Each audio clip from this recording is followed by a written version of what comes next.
नमस्कार, मैं हूं स्नेहलता और चलिए स्पेशल रिपोर्ट की शुरुआत करते हैं और बात करते हैं। प्रधानमंत्री नरेंद्र मोदी बार बार जीत की हैट्रिक वाली बात दोहराते हैं। एबीपी न्यूज और सी वोटर के सर्वे में भी तीसरी बार मोदी सरकार के सत्ता वापसी का अनुमान है।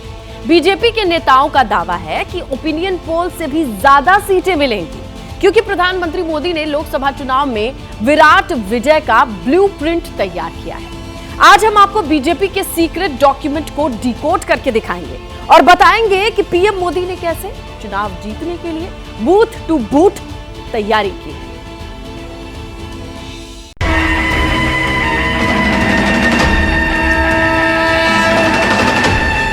देश को विकसित बनाने के लिए जीना है, जूझना है, जूझना है और विजयी होकर के निकलना है।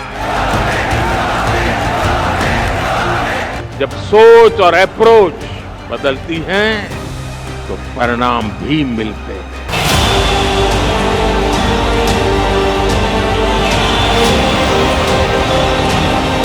यही समय है, सही समय है।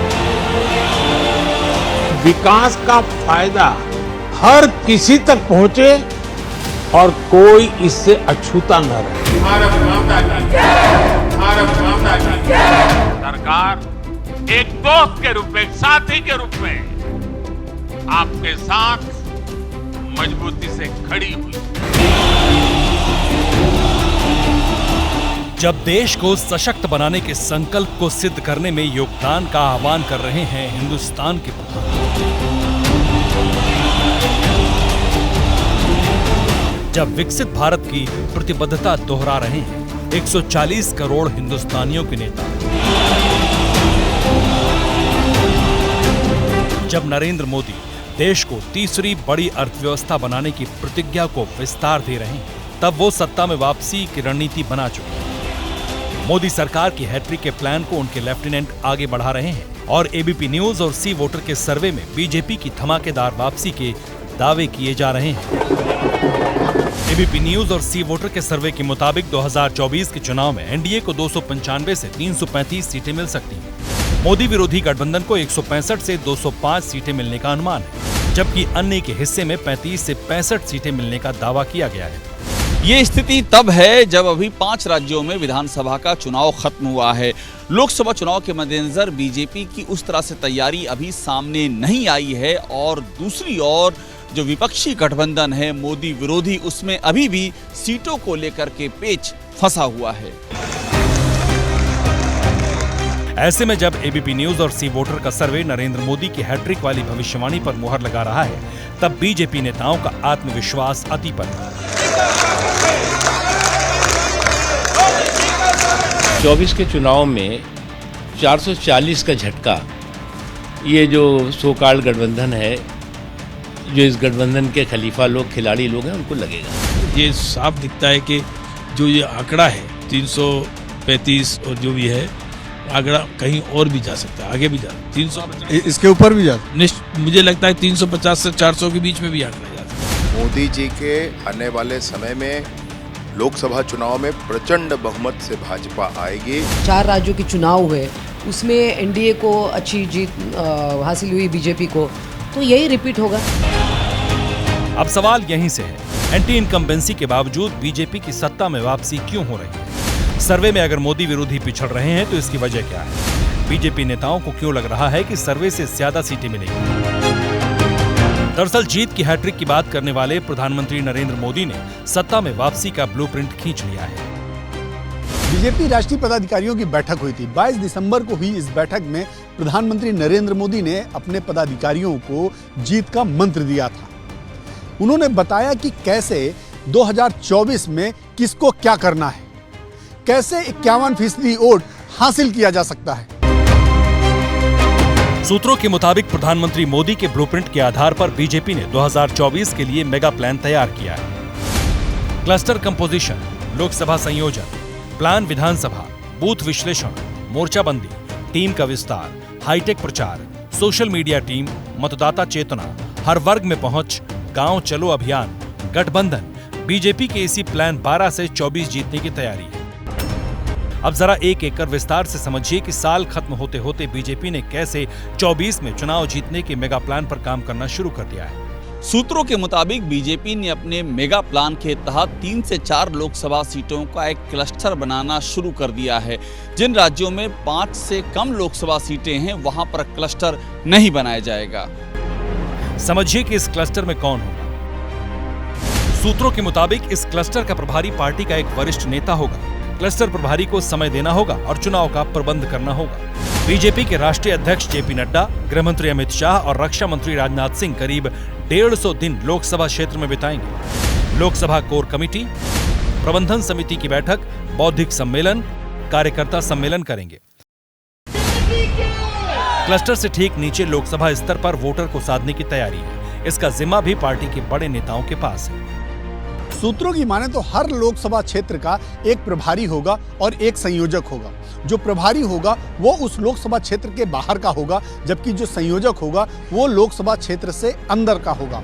शर्त यह होगी कि जो संयोजक होगा उसकी अपनी कोई महत्वाकांक्षा नहीं होगी। पार्टी के वरिष्ठ नेता हर एक लोकसभा क्षेत्र में जाएंगे। वरिष्ठ नेता हर एक विधानसभा क्षेत्र में कोर कमेटी और प्रबंध समिति की बैठक करेंगे। 30 जनवरी से पहले लोकसभा चुनाव कार्यालय बना लिए जाएंगे। सिर्फ लोकसभा स्तर पर नहीं बल्कि विधानसभा स्तर पर भी प्लान तैयार है। सूत्र बताते हैं कि इसके तहत राज्यों के नेता निर्वाचित जनप्रतिनिधियों की बैठक करेंगे, प्रमुख कार्यकर्ताओं की बैठक करेंगे और राज्य में जो बूथ लेवल के कार्यकर्ता हैं उनके साथ भी बैठक और सम्मेलन किया जाएगा। इस बीच 31 दिसंबर से पहले प्रदेश पदाधिकारी और जिला स्तरीय बैठक होगी। पीएम मोदी, गृह मंत्री अमित शाह और पार्टी अध्यक्ष जेपी नड्डा कार्यकर्ताओं को मंत्र देंगे। हर चुनाव में माइक्रो मैनेजमेंट करने वाली बीजेपी बूथ स्तर पर वोटरों को साधने की कोशिश में है। इसके लिए बूथ लेवल पर विश्लेषण किया जाएगा। सूत्रों की माने तो बूथ विश्लेषण को बीजेपी ने 3 कैटेगरी में बांटा है।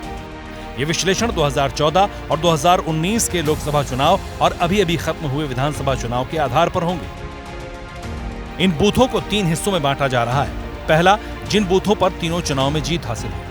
दूसरा, जिन बूथों पर लोकसभा चुनाव में बढ़त थी मगर विधानसभा चुनाव में पिछड़ गए। जबकि तीसरा, किसी भी चुनाव में बढ़त नहीं हुई। इनमें से जहां बीजेपी पीछे रही वहां पर विशेष फोकस करने की तैयारी है। वहां पर बीजेपी के बड़े नेता ध्यान देंगे ताकि मोदी की हैट्रिक वाली प्रतिज्ञा को पूरा करने में कोई कोर कसर बाकी न रह जाए।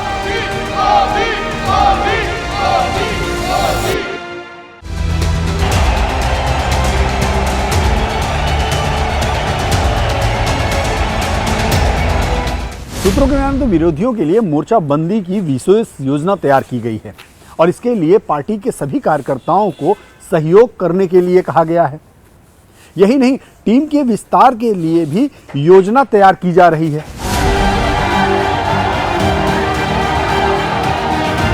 राज्य और जिला स्तर पर टीम को विस्तार देने की तैयारी है।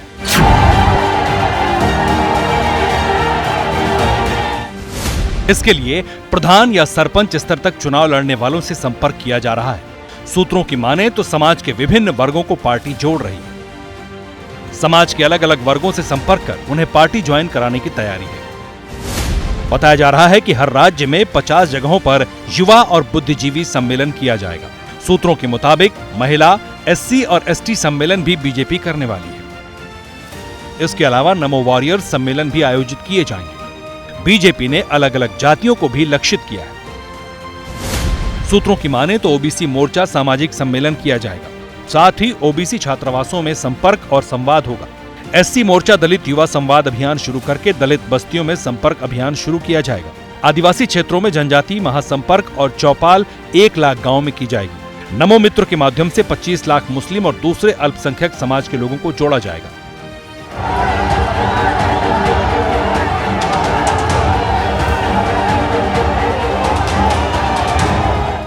गांव के वोटर्स को भी साधने की पूरी और पक्की तैयारी है। सूत्र बताते हैं कि मोदी सरकार की हैट्रिक के लिए बीजेपी ने 7 लाख गांवों तक पहुंचने का लक्ष्य रखा है। इसके लिए जनवरी और फरवरी में गांव चलो अभियान चलाया जाएगा, जिसके तहत हर गांव से कम एक कार्यकर्ता को जोड़ने की तैयारी की गई है।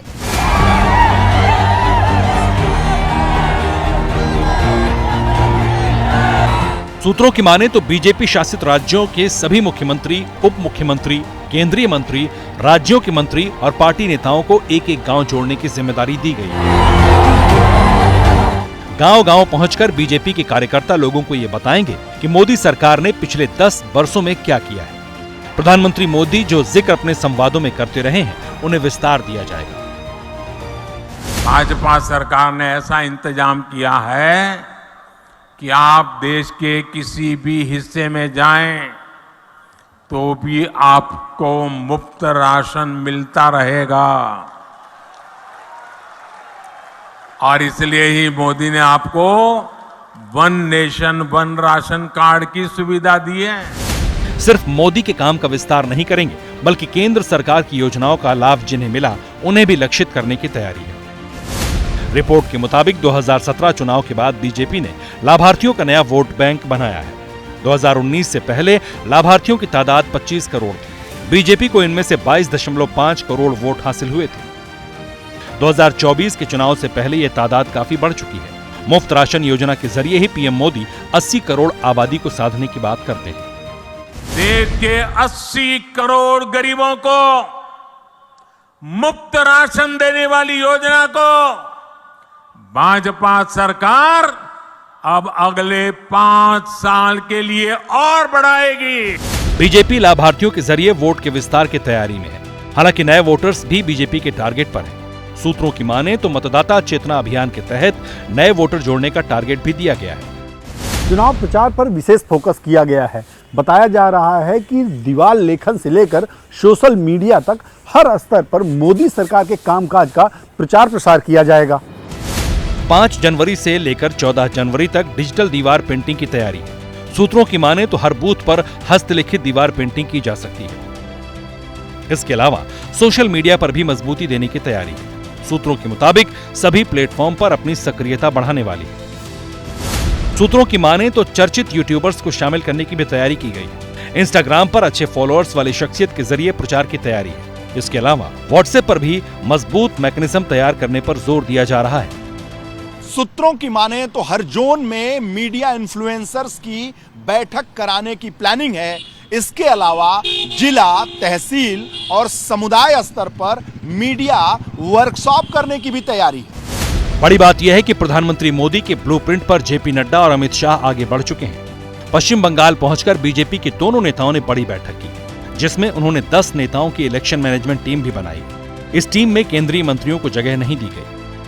उत्तर प्रदेश में भी बीजेपी 27 दिसंबर को बड़ी बैठक करने वाली है, जिसमें सभी मोर्चों के अध्यक्ष और सभी प्रदेश पदाधिकारी शामिल होंगे।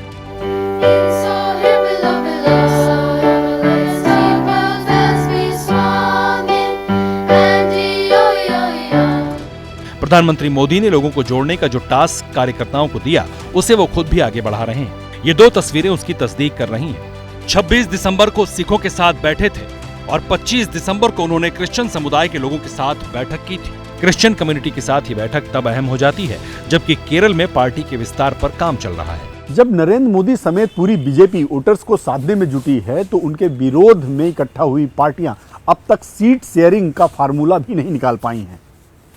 जेडीयू में उथल पुथल है तो कांग्रेस कहीं भी कम सीट लेने को तैयार नहीं।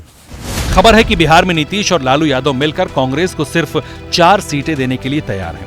इसको लेकर राहुल गांधी ने बैठक की। पंजाब में भी कांग्रेस और आप में दूरी कायम है। जाहिर है पेंच सिर्फ बिहार और पंजाब में नहीं फंसा, बल्कि यूपी से लेकर पश्चिम बंगाल तक ज्यादातर सूबों में यही हालत है।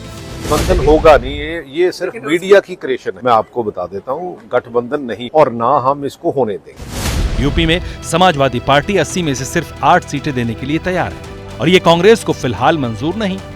इसलिए बीजेपी नेताओं का दावा है कि सी वोटर के सर्वे में जितनी सीटें अभी आ रही हैं एनडीए को, उससे कहीं प्रचंड बहुमत से जीतकर प्रधानमंत्री मोदी लगातार तीसरी बार सत्ता की अट्टालिका तक पहुंचेंगे। देश के तमाम हिस्सों में कोरोना की एंट्री हो चुकी है। बीते 24 घंटे में 412 नए मरीज मिले हैं, यानी कि एक्टिव केसेस की संख्या 4170 हो गई है। मौत के आंकड़े की बात करें तो केरल के बाद कर्नाटक में भी आंकड़े बढ़े हैं। कर्नाटक में 3 मरीजों की मौत की खबर है।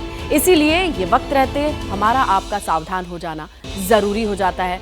लेकिन क्या हो रहा है? भीड़ लगा करके, प्रोटोकॉल को साइड में रख करके क्या हम दोबारा बीमारी को न्योता नहीं दे रहे हैं? ऐसा क्यों कहा जा रहा है?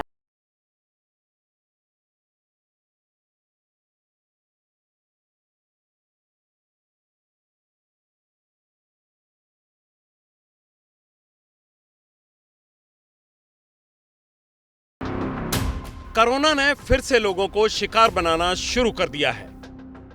वायरस की वैरायटी नई है, JN.1।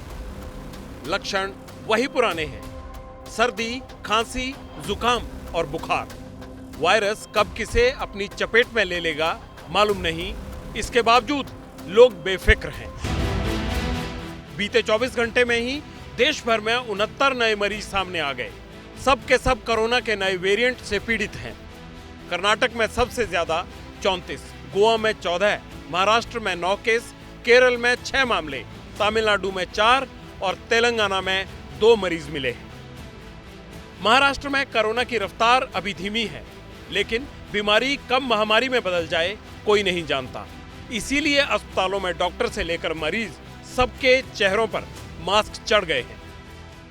मैं फिलहाल मुंबई के जसलोक अस्पताल में हूँ। आप देख सकते हैं तस्वीरों में कि यहाँ पे जसलोक अस्पताल में जितने भी स्टाफ के लोग हैं, चाहे वो ICU हो, OPD हो, IPD हो या OT हो, उन सब में जितने भी स्टाफ हैं उन्हें मास्क पहनना जो है अनिवार्य कर दिया गया है। और ये तब से हुआ है जब से सरकार जो सर्कुलर आया था सभी स्वास्थ्य विभागों को। मुंबई अलर्ट मोड में आ चुकी है। वायरस पर लगाम लगानी है तो ऐसे ही एहतियात बरतने होंगे। लेकिन हिमाचल, उत्तराखंड और कश्मीर की तस्वीरें देखिए। क्रिसमस बीत चुका है, इसके बावजूद न्यू ईयर के जश्न के लिए हिल स्टेशन पर भीड़ टटी है। इस बात से बेखबर कि कोरोना भी चंडीगढ़ पहुंच गया है, जिसके बाद स्वास्थ्य विभाग को कहना पड़ रहा है कि सर्दी, खांसी, बुखार को हल्के में न लें, ये कोरोना भी हो सकता है। हमारे पास अब तक 2 केस आए हैं पॉजिटिव, और ये दोनों एडमिशन हॉस्पिटल में हुई थी।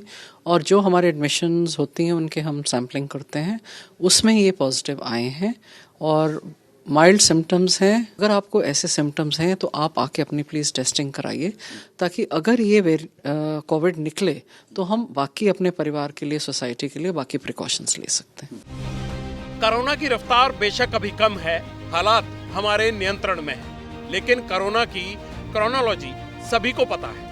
वायरस कब टॉप गियर में आ जाए किसी को इसका अंदाजा नहीं। इसीलिए डॉक्टरों की सलाह है कि दोबारा सांसों पर आफत ना आ जाए, इसके लिए सब अभी से सावधान रहें। और देखिए, मध्य प्रदेश, राजस्थान, छत्तीसगढ़, इन तीनों राज्यों के चुनाव नतीजे भी इसी बात पर मुहर लगाते दिखाई देते हैं कि मोदी के सामने कोई टिकता हुआ कम से कम अभी दिखाई नहीं दे रहा है। लेकिन अभी जो आपने देखा वो उत्तर भारत की तस्वीर है। क्या देश के बाकी रीजन में भी बीजेपी इतनी ही मजबूत दिखाई देती है?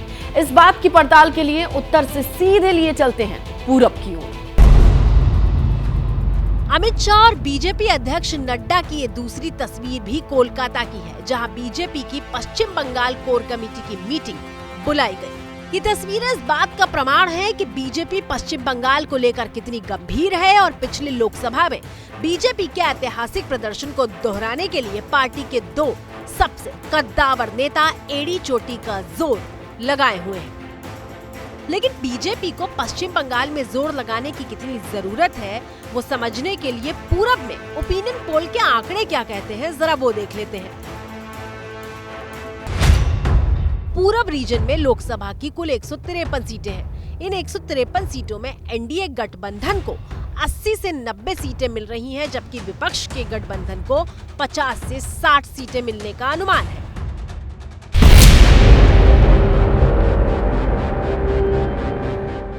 एक बार फिर नीतीश कुमार जी की जो सर्वश्रेष्ठता है वो स्थापित हुई है। जातिगण जनगणना में भी हमने लीड ली, इंडिया गठबंधन बनाने में भी हमने लीड ली, लिहाजा हम सबसे आगे। पर जेडीयू की आवाज में ये खनक इसलिए है क्योंकि बिहार में बीजेपी विपक्षी गठबंधन से पिछड़ती दिखाई दे रही है। एबीपी न्यूज सी वोटर के सर्वे के मुताबिक 40 सीटों वाले बिहार में बीजेपी को 39% वोट शेयर के साथ 16 से 18 सीट मिलने का अनुमान है, जबकि विपक्षी गठबंधन को 43% वोट शेयर के साथ 21 से 23 सीटें मिलने का अनुमान है। बिहार में बीजेपी जो नीतीश लालू एक साथ हैं और उसमें कांग्रेस और लेफ्ट, भले उनका वोट कम हो, लेफ्ट तो ऐसा है कि हर कॉन्स्टिट्यूंसी में उसका 5,000 से लेकर 10,000 15,000 वोट है जो एड ऑन होता है। बीजेपी के साथ क्या है कि वहाँ जीतन राम मांझी, उपेंद्र कुशवाहा और साहनी, ये 3 हैं उनके साथ। अब ये 2019 में भी थे उनके साथ, ये 2015 में भी साथ थे। इनका कोई बहुत ज़्यादा पैन बिहार असर नहीं है जी। इनका अपने में छोटा मोटा पॉकेट्स है। तो जो लड़ाई लड़नी है बिहार में, वो बीजेपी को अकेले लड़नी है अपने दम पर। दरअसल पूरब में बीजेपी का सामना बिहार में नीतीश कुमार से और पश्चिम बंगाल में ममता बनर्जी से है। नीतीश और ममता साथ आ चुके हैं, बिहार में जो बाकी दल हैं वे भी नीतीश के साथ हैं। इसी तरह से अगर बंगाल में लेफ्ट, कांग्रेस और ममता एक साथ आकर के लड़ते हैं तो इंडिया गठबंधन को फायदा होगा। 2024 के पहले ओपिनियन पोल में भी यही तस्वीर उभरती हुई दिखाई दे रही है। 42 लोकसभा सीटों वाले पश्चिम बंगाल में बीजेपी को 16 से 18 सीटें मिलती दिख रही हैं, जबकि टीएमसी को 23 से 25 सीटें मिलती दिख रही हैं और कांग्रेस गठबंधन को 0 से 2 सीट मिलने का अनुमान है। 4 राज्यों को देखें जिसमें बंगाल, पश्चिम बंगाल, महाराष्ट्र, बिहार और कर्नाटक, ये वो राज्य हैं जहां बीजेपी का प्रदर्शन पिछली बार काफ़ी अच्छा रहा। अगर इन स्टेट्स में हलचल होती है, यानी बीजेपी की सीटें कम होती है, तो फिर उनको भरपाई करने में काफ़ी मशक्कत करनी पड़ेगी। महाराष्ट्र में पिछली बार बीजेपी ने अच्छा प्रदर्शन किया था और इस बार अगर बीजेपी को सीटें कम आती हैं तो उसकी भरपाई करने में बहुत जोर लगाना होगा। महाराष्ट्र यानी कि पश्चिम भारत, और जैसा कि देश जानता है कि महाराष्ट्र में पिछले कुछ वक्त में कई राजनीतिक फेरबदल हो चुके हैं। ऐसे में पश्चिम भारत में ओपिनियन पोल के आंकड़े क्या कहते हैं, उस पर हम नजर डाल लेते हैं और फिर इन नतीजों के मायनों की भी हम बात करेंगे। डबल इंजिन सरकार है, गुजरात विकास ने नवी ऊंचाई पर पहुंची। पश्चिम रीजन में महाराष्ट्र और गुजरात के 2 बड़े राज्य शामिल हैं। गुजरात में तो बीजेपी क्लीन स्वीप करती हुई दिखाई दे रही है, लेकिन महाराष्ट्र बीजेपी के लिए टेढ़ी खीर साबित हो सकता है। एबीपी न्यूज सी वोटर के ओपिनियन पोल में 48 लोकसभा सीटों वाले महाराष्ट्र में बीजेपी गठबंधन को 37% वोट शेयर के साथ 19 से 21 सीटें मिलती दिख रही हैं, जबकि कांग्रेस गठबंधन को 41% वोट शेयर के साथ 26 से 28 सीटें मिलने का अनुमान है। मतलब साफ है कि महाराष्ट्र में उद्धव ठाकरे का साथ छोड़ने का असर दिखाई दे रहा है। महाराष्ट्र में शिवसेना जब यूनाइटेड शिवसेना थी तो बड़ी फोर्स थी, तो वो एक साथ थे। अब वहाँ शिंदे साहब के भरोसे लड़ना है। शिंदे साहब का असर थाने से आगे है नहीं, ठीक है। मुंबई में भी आज भी असर वहाँ, भले उनके पास विधायक और वो आ गए हों चुनाव आयोग के फैसले के बाद, बीजेपी को ही गाड़ी खींचनी है वहाँ पर। दक्षिण की जो सीटें हैं उनको कैसे बचाया जा सकता है, उस पर ज़्यादा फोकस करना पड़ेगा, क्योंकि उत्तर में अभी मुझे लगता है कि केवल छत्तीसगढ़ जैसी जगह है जहाँ पर 9 सीटें तो वो 11 हो सकती है। उत्तर प्रदेश, राजस्थान में तो पूरी की पूरी 25 सीटें आपके पास थी ही, गुजरात में आपके पास 26 सीटें थी, मध्य प्रदेश में 28 सीटें थी, और कोई जगह नहीं। अब बिहार में वो क्या कर सकते हैं, क्योंकि बिहार में कमी हो सकती है। जानकार बता रहे हैं कि महाराष्ट्र और बंगाल का सियासी रण बीजेपी के लिए आसान नहीं होगा, लेकिन साथ ही इस बात पर भी मुहर लगा रहे हैं कि लोकसभा चुनाव की तैयारियों के मामले में बीजेपी विपक्षी गठबंधन से काफी आगे निकल चुकी है। बीजेपी चुनावी सर्वे को अपनी तैयारियों के दम पर बदलने की ताकत भी रखती है। कुल मिलाकर एबीपी न्यूज सी वोटर के 2024 को लेकर चुनावी सर्वे के नतीजे बता रहे हैं कि मोदी की आंधी बदस्तूर जारी है। उत्तर भारत में मोदी सबसे बड़ी ताकत बनते दिखाई दे रहे हैं, लेकिन दक्षिण को अगर छोड़ भी दे तो बीजेपी की राह में 4 रोड़े दिखाई दे रहे हैं। पहला, पंजाब, जहां कांग्रेस और आम आदमी पार्टी के मुकाबले बीजेपी कमजोर दिख रही है, क्योंकि अकाली दल से गठबंधन टूट चुका है। दूसरा, बिहार, बिहार में बीजेपी विपक्षी गठबंधन से पिछड़ रही है, वो इसलिए क्योंकि इस बार नीतीश बीजेपी के साथ नहीं है। तीसरा रोड़ा है महाराष्ट्र, जहां उद्धव ठाकरे अलग हो चुके हैं और एकनाथ शिंदे का दायरा उतना बड़ा नहीं है। चौथा रोड़ा है पश्चिम बंगाल, जहां बीजेपी के सामने पिछले लोकसभा चुनाव में जीती 18 सीटों के आंकड़ों को आगे ले जाने की चुनौती है। 2019 का एनडीए और 2024 का एनडीए में बहुत फर्क है। 2019 का एनडीए में जेडीयू के साथ था, अकाली दल साथ था, शिवसेना साथ थी। ये 3 बड़े दल साथ थे, एआईडीएम के भी साथ थे। 4 बड़े दल जो है जिनकी ताकत अपने अपने राज्यों में है वो साथ थे।